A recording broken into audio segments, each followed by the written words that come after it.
আল্লাহ, জীবনে অনেক নামাজ ছেড়ে দিয়েছি রে আল্লাহ। নামাজ পড়ি নাই, রোজা করি নাই, মা বাবারে অনেক কষ্ট দিছি রে আল্লাহ। রাসূলের মহব্বতের মালা গলা জড়াইতে পারি নাই।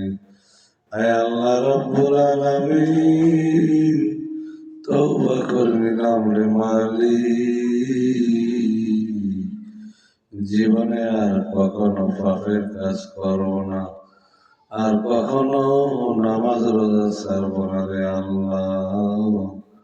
মাফ করিয়া দাও গো মাওলা,